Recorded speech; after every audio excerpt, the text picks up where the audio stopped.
Good morning, Nigeria. This is Brendan Butcher coming to you from Perth in Western Australia, one of the venues that will be used for the upcoming Women's World Cup that's to be held all around Australia and New Zealand, starting in July of this year in, 90 days, 6 hours and 47 minutes away from now till kickoff.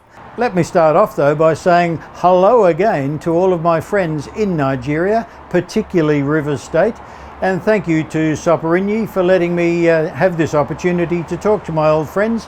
My days as a first-class referee in Nigeria are certainly well remembered. So I know you're getting excited, we're getting excited here too.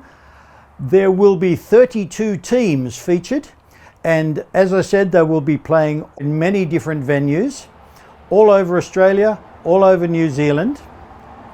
I started off by wishing you all good morning. Now that's one of the first things you have to know.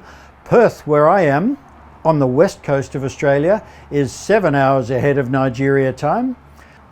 Sydney, Melbourne and Brisbane on the east coast of Australia are 9 hours ahead of Nigeria. And in Auckland in New Zealand, that's another 2 hours ahead of Nigeria again. I'm talking to you from Perth right now, and we're overlooking one of the parks that will be used by several of the teams that are visiting Perth for their training. The main venue in Perth is what we call HBF Park. I see it's down in the website as the Perth Rectangular Site or some silly nonsense. But it's a beautiful venue. It's just been refurbished and that's all ready to go.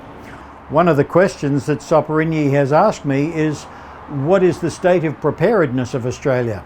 Well, as many of you will remember, Australia hosted the Olympics in Sydney in the year 2000. Nigeria. And we have hosted many international events here in Australia. We are blessed with many fine stadiums, and here are some of those now for you to have a look at.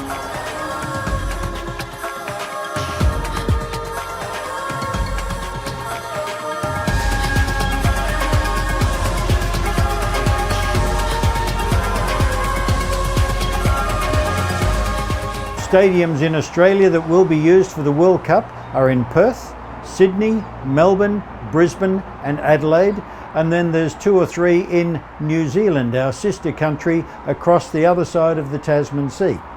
The draw has been announced and we can see that Australia is in the same group as Nigeria. That match comes up on the 27th of July. Australia and New Zealand will both be playing on the 20th of July. In the opening round of fixtures, but the big one, Australia versus Nigeria, well, of course Australia will win, unless you're Nigerian, then you can say of course Nigeria will win. That will be a good match. There's a lot of respect for both countries to their opponents. That will be an exciting clash, and I'm sure we'll all be hanging on that, as I said, on the 27th of July. Since Australia beat England last week, I think Australia has gone up in the rankings considerably, and I read a report in an Australian magazine that now rates Australia's Sam Kerr as the best player in the world coming into the Women's World Cup. Look at Grant. Being champions to the Matildas. And no more than they deserve. They've had a few opportunities this 32 teams in all. Let's see who makes it to the final on the 20th of August. And speaking of the final, Stadium Australia is where the final will be held, and that is the 11th biggest stadium in all of world football.